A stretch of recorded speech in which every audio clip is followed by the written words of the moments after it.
Welcome to episode 2, Pardon Your French. This episode we're calling Friends and French Fries.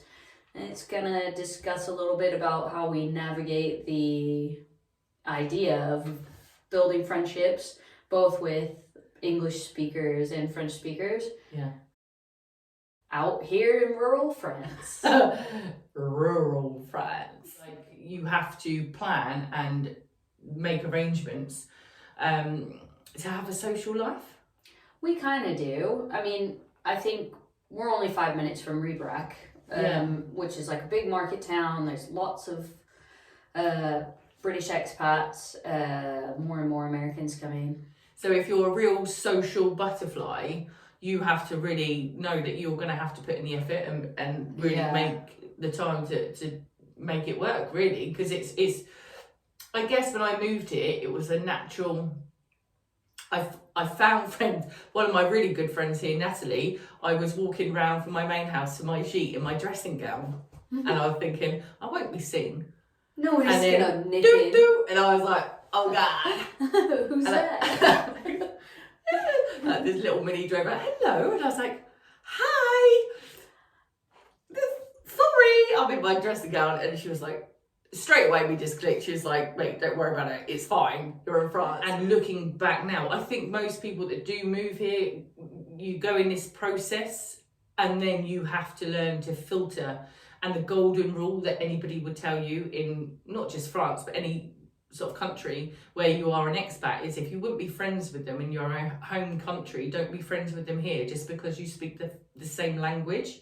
Yeah. Because it's such an easy trap to fall into. But like I say to Carter, if you don't have the same morals, ethics, values, hobbies, and kind of personality type, I mean, you can be different people, but you have to have the same ethical boundaries. If you don't have that, walk away. Because it's fine to say hello to somebody as you walk past and have acquaintances, but there's a different rule when they're coming to your house and you're spending the day together, or you're hanging out on a weekend and pool parties and things like that. You do have to have the right circle of friends, and obviously no matter where you are, it's definitely quality over quantity. And I moved here and obviously a lot of people knew who I was before I knew anybody, so they had this preconceived idea, I guess, of who I was and what I stood for.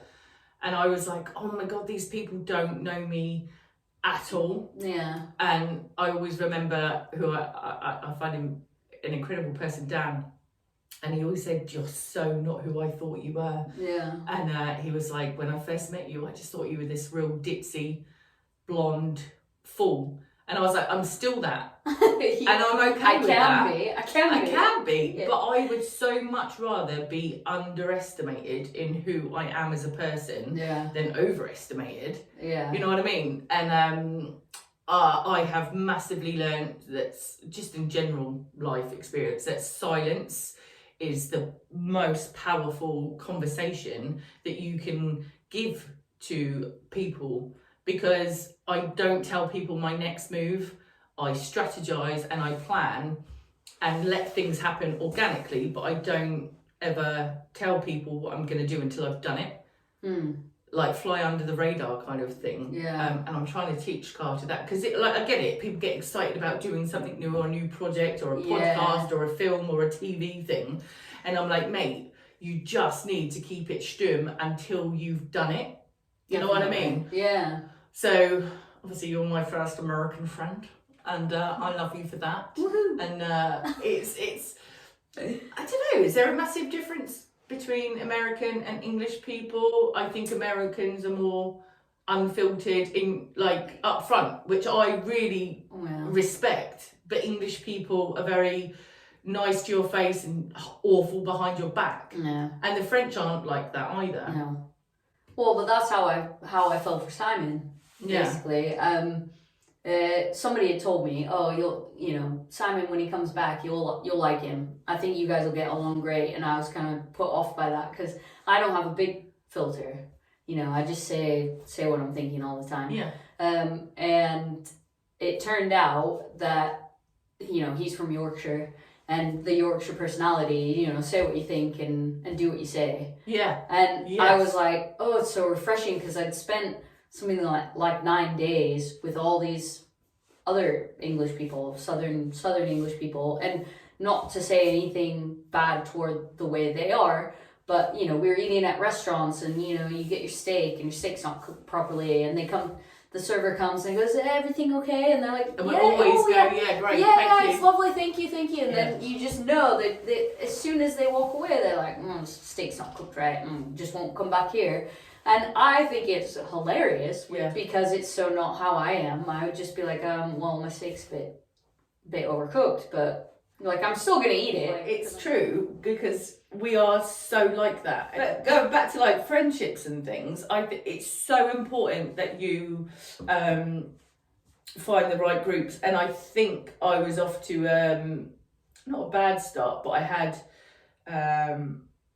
I don't know how to describe it, because I'm a single mum with a son and I brought my dad. I'm not the normal person that moved here, so well, my you're not circumstances. going out in a couple and stuff. Yeah, and I think a lot of it is like, you know, couples that have moved out here together, whether it be retirees or, you know, husband and wife and their young child. Yeah. I think it automatically makes it more difficult for you being a single person.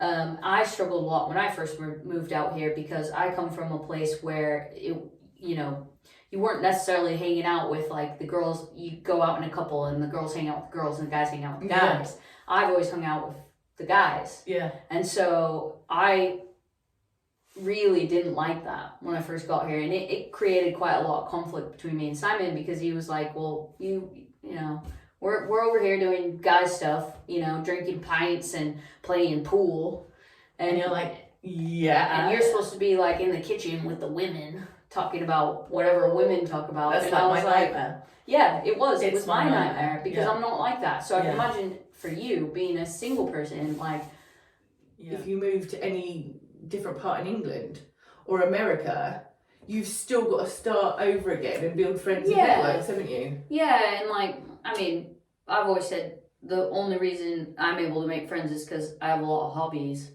So hobbies is a big tick in the box. Yeah, so you know, if you're into yoga, you go to yoga classes. If you're into golf, you go to golf courses. And that's kind of what I've done.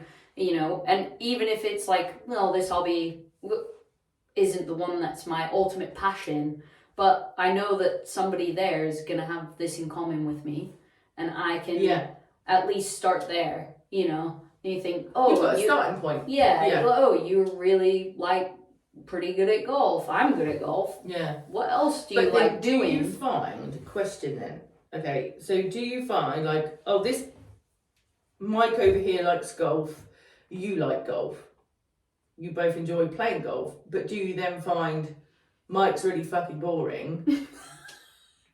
Poor Mike. Poor Mike. Really boring, and you think, oh God.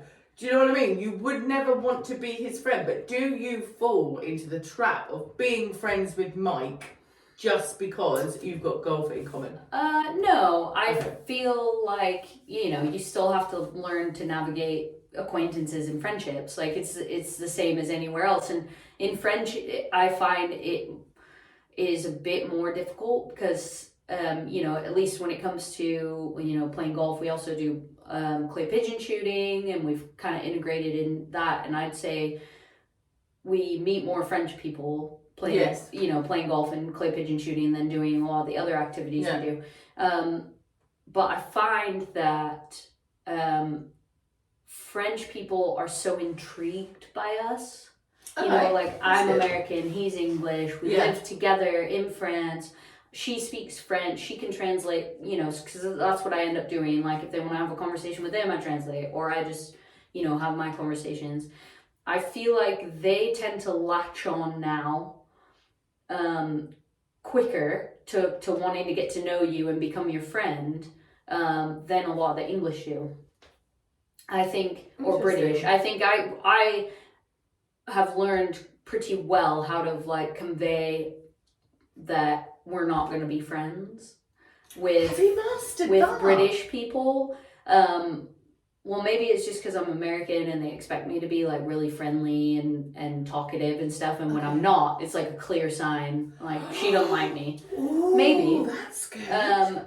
But with the French, it's like, it's hard for me to kind of slow them down sometimes. I think, oh my gosh, they really want to be our friend, and I don't know why. What is it about us? Everyone just wants magnetic. But you know, I don't want to sound like that. I don't want to sound like, oh, they just all want to be my friend. But I think there's that element as well. It's like, it is exciting for somebody to want to make an effort to be your friend who is French. You know, you initially you think, ooh, like, I'm doing it. I'm making friends with a French person. Yeah. Because when I first moved here, you know, at Longeville, there were other French employees, and one of whom wanted nothing to do with us. Wanted nothing to do with me. Really? And I would make an effort to like be polite and speak to her, and then I asked Julie, you know, like, why doesn't she want to talk to me and stuff? And she goes, well, you know, she works at a vacation holiday rental. And people come and they go, and they come and they go. And so she's like, you're here for 2 weeks. Why would she invest energy into becoming, you know, your friend? Now we are friends. Well, to an extent, you know. Yeah. But she and I can sit and chat for an hour and have no problem whatsoever. But initially, she wouldn't even really do more than like, hello, goodbye, you know, have a good day. I guess that kind of stuff. Is that just a general thing where people think, do you know what, I think you're great, but I'm not going to invest my time in you, like a relationship, like a full-blown relationship. I'm not going to invest my time because we're not going to get anything out of this apart from that one moment. Which I guess is quite sad, isn't it? I think so. I mean, I'm not really like that as a person. I think it's worth, you know, like, I don't mind chit chat. I like finding out what somebody is into, what their hobbies or their interest is. I like finding out and hearing them tell me about it and seeing that fire light under somebody. You know, it's lovely talking to somebody about what it makes them excited. But at the same time, just because I am able to engage in that conversation and enjoy it doesn't automatically mean I want to be their friend. But I can take from it what they will, and they can take from it. You know, people like talking about themselves. I mean, look at us. We're here talking about ourselves. I guess. I much prefer the experience of asking people questions and finding out about them. And I think that's so much more exciting. You know what I mean? When you feel like you've lived a kind of normal everyday life, and it's a bit boring to ask somebody else questions. Like, I've got a couple of French friends, and Isabel especially, is just incredible because she's very patriotic and her knowledge of history of France and even England is incredible, and she just has a bit of knowledge about everything. Like you do, you know a bit about everything, and I just loved sitting with her and having a coffee and discussing like life in France. And she's interested to learn about England too. And she'd share like history, or she would teach me words. She was so, she moved to Arden. I was devastated because we used to just chat the shit, and she would just teach me words but the meaning. So I've got such a weird crap brain that if you tell me a word, I will never remember it. But if you teach me the meaning behind that word, then I can connect a story in my head. And I'm like, oh, okay, hang on, remember that story, right? Okay, that's it. Like that's how, but she was so patient and understanding with that. And I find actually every French person, apart from one that I've ever spoken to, is so patient and forgiving in your lack of knowledge and education in their country. They are very polite. They don't wave at you when you go past in the car, and I'm like, it took me ages to realise that they don't wave, and I'm the idiot going, hi! They're like, it's your right of way. Why would you wave at me to say thank you? It's like, I can't help it. I wave at everybody. I smile at everybody. I walk in a shop and I go, bonjour! And they're like, it's her again. And I'm like, but I can't change who I am within You know what I mean? Just because I'm in a different country, I'm still like the idiot wherever I go. And you've got to be so authentic in yourself and know yourself very well. I think when you move country and you try to make friends, because if you what's it they call mask and you float and camouflage yourself into that group, and then you think, oh, they're not for me, and then you know what I mean, you see people that bounce around all these social circles, and you're like, oh god, you know what I mean? It's like a kid trying to find friends at school, you know what I mean? And it's like, well, we're all grown-ups, we can all have a conversation. Can we? Do you not think conversation is the key to every communication? Oh, I absolutely agree, and that is a huge part of living here. Is that like all of a sudden you're completely unable to communicate in one of the ways you're taught to communicate. Right. Yeah. And so how else do you communicate with people? You know, and it's like smiling and singing and saying the one word that you know and waving. You know. Yeah. Okay, they also think you're a bit kooky. I think as long as you're putting yourself out there and you're making that effort, like you said, that everyone seems to be a lot more forgiving. Yes. The more effort you make. And it does start to wane on people, you know. They start getting to know them and they start going, mate, it's quite frustrating now.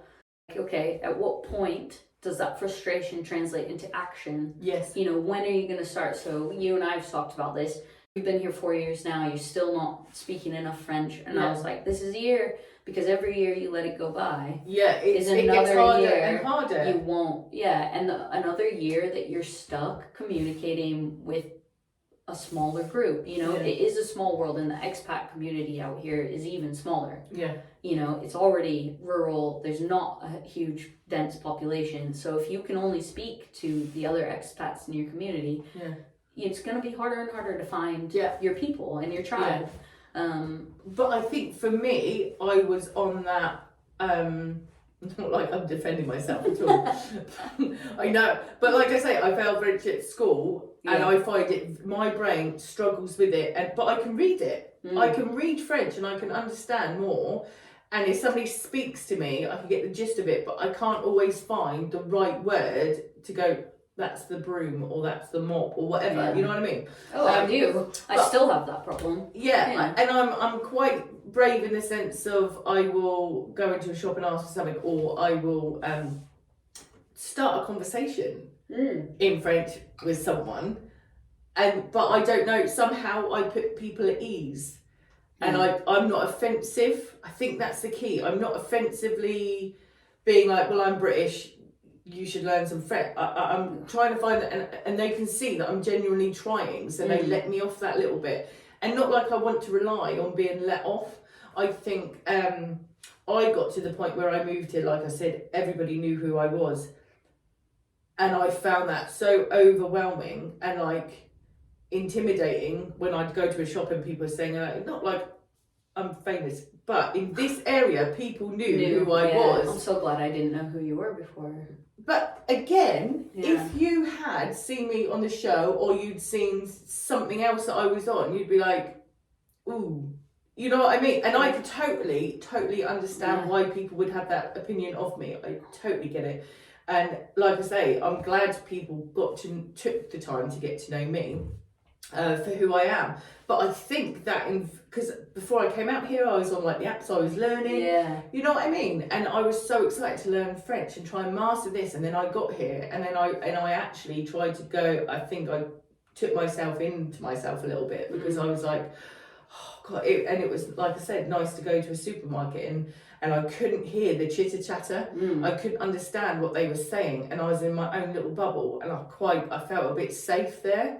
Actually, I didn't feel isolated or lonely. I felt safe. Yeah, I guess I moved here, and like I say, a lot of people knew me. I didn't know them. I didn't know what they stood for, what they stood against. I didn't know their background, and there was no judgment, which I loved. But then I also, like anybody, time unravels everybody's shit, right? Yeah. Fine. But I found a lot of people were trying to escape the life that they had in England or wherever they lived, and were coming here for a fresh, brand new start. But you can't change the core of who you are unless you change your behaviours. And I think so many people come here and they try to keep up with the Joneses, and I can't. I literally can't. I can only do what I can do for my family. And like at one point I thought, I don't fit into this group, or I don't fit into that group, and these people aren't my cup of tea, or wow, that's so not how I think people should behave. I'm out. And you've got to find the confidence to be able to go, you're not for me, and that be okay. Yeah. To protect your little bubble.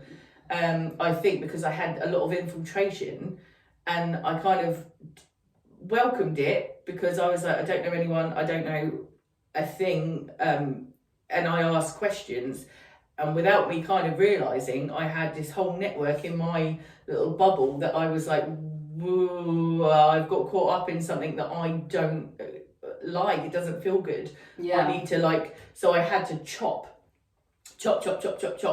and filter till now, where I've got to a point where I think, do you know what? I'm really happy with who I hang out with, where I spend my time, and who I spend my time with, because my friendships obviously have an impact on Carter. Because where I am, he is. Yeah. And I was seeing things and I was like, oh, I don't want my kid to see that. Well, that's not cool with me. Yeah.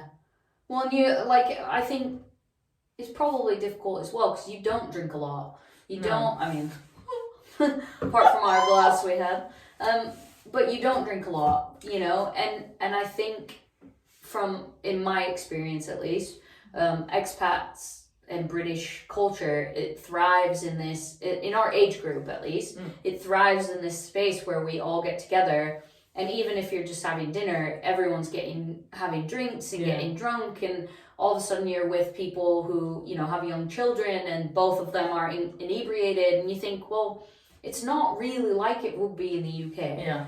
And I think it's hard to get your head wrapped around, like, if something happens, how far are you away from a hospital? Yeah. How far are you away from an emergency, even if, you could phone an ambulance, So we had an incident not long ago. I got really bad food poisoning and I thought I was going to die. I thought I was actually having a heart attack. So I was getting all these nerve responses and stuff.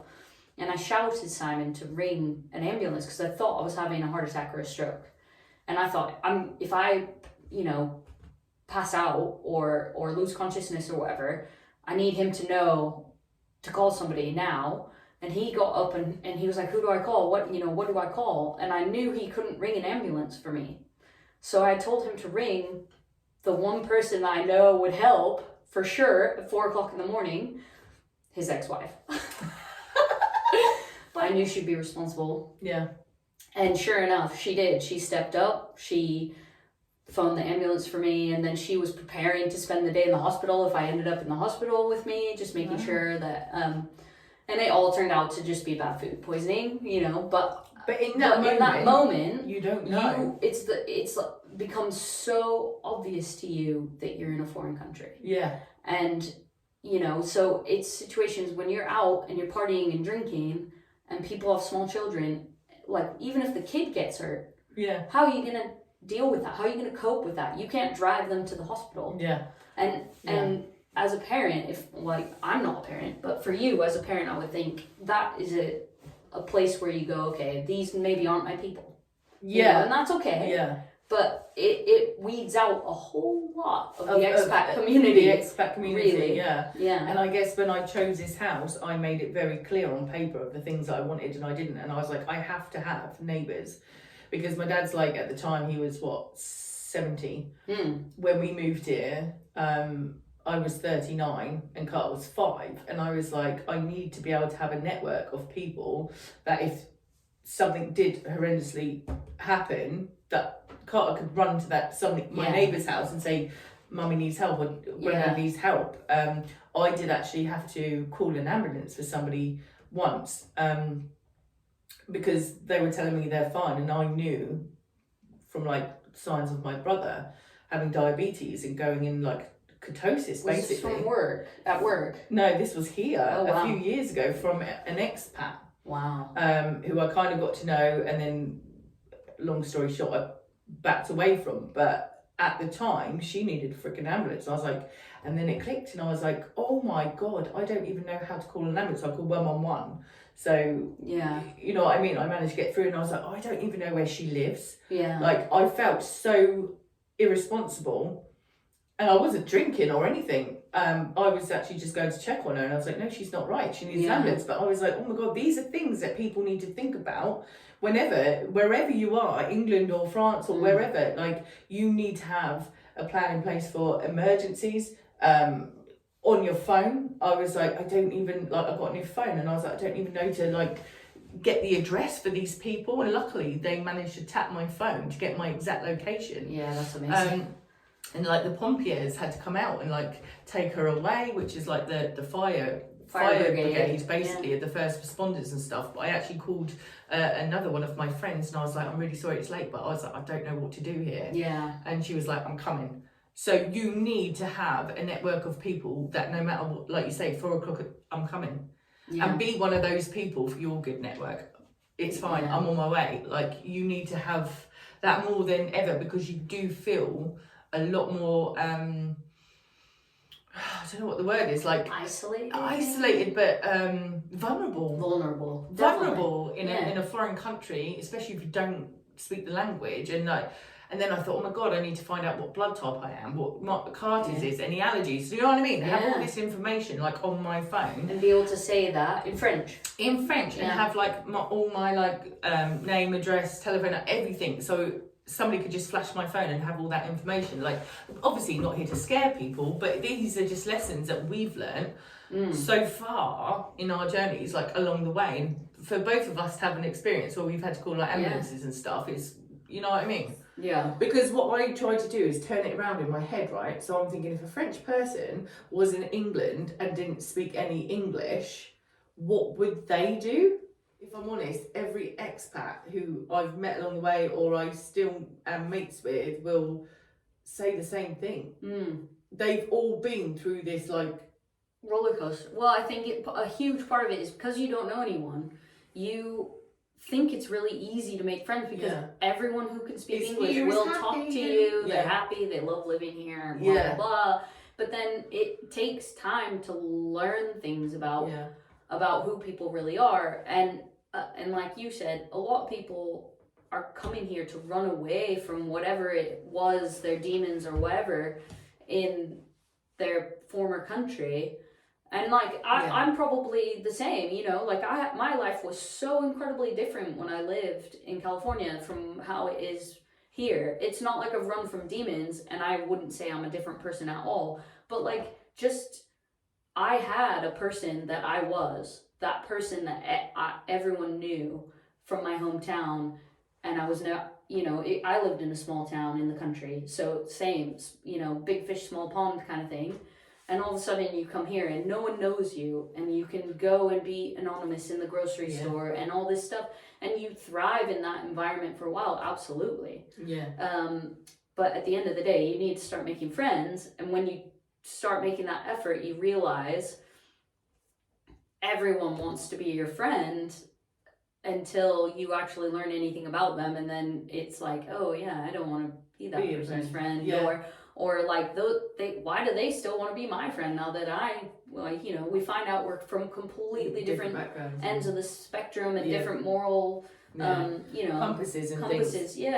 And I've got to the point where it's okay to say hi, bye, which I always felt obliged to, like, when I was asked questions, to go that bit further. But now I can say, like, oh, I can't stop. Gotta go. Like, and I never had the confidence to do that. And I don't know if I didn't move here, if I ever would have got that confidence to say that. I don't think I would have done. I think I would have carried on being a pushover, and you know what I mean. I think would have carried that on. But so, like, back in the UK, you were in the same town you grew up in and stuff.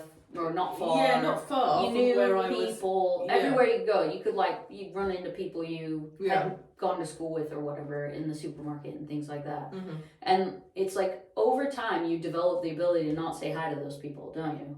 It's like, some people, even though you live in a small town, you kind of like learn to filter out saying hello to everyone you know. See, I don't think I ever did that. And I didn't. I didn't ever do that. Yeah. And that was why I needed to get away. That's why I was Okay. like, I can't live here anymore because I want to go to the grocery store late at night and not run into, you know, my classmate from kindergarten's mum and have to talk about how my mum's doing and think it's like, no, this isn't what I want for my life. I want to just go buy some cheese and some bread, go home, make the grilled cheese, go to bed.